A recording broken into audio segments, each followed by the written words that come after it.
Eto, mainit na balita. Kung bibigyan ng chance na magkaroon ng Team B ang Gilas, narito ang aking personal picks mula sa point guard to center. Pero bago yan, like and subscribe lang mga kabady para sa latest basketball news and highlights.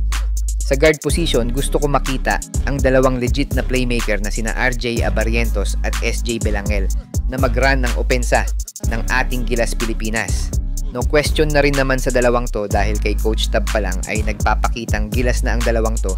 Kailangan talaga natin ng point guard na may mataas na IQ sa loob ng court, especially court vision to maximize coach team's system. Sa shooting guards naman, Jordan Heading, Javi Gomez Deliano at Ren Sabando ang aking picks since ang tatlong to ay subok na sa mga international games at experience-wise, they are really a good fit para sa shooting guards position.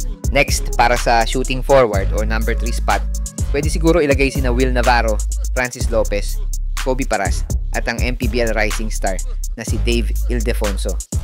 I think we really need some fresh legs at young guns to penetrate the baskets, which I believe these young kids will be a good fit for number 3 position. Para naman sa power forward positions, pwedeng-pwede dito sina Poy Aram, Justin Baltasar, at recent PBA BPC awardee na si Arvin Tolentino. Poy Aram can still be a good fit for Gilas Team B since he is a 6'7" agile big man, and likewise Justin Baltasar at Arvin Tolentino can make a decent place for this position. Pagdating naman sa sentro, no doubt na pasok para sa Gilas Team B ang naturalized player ng Gilas na si Ange Coame, Kai Balungay, kay Mark Carino, at pwede na siguro nating isama ang 6'10" Gilas prospect na si Owen Calanasan para mahasa na agad sa international games.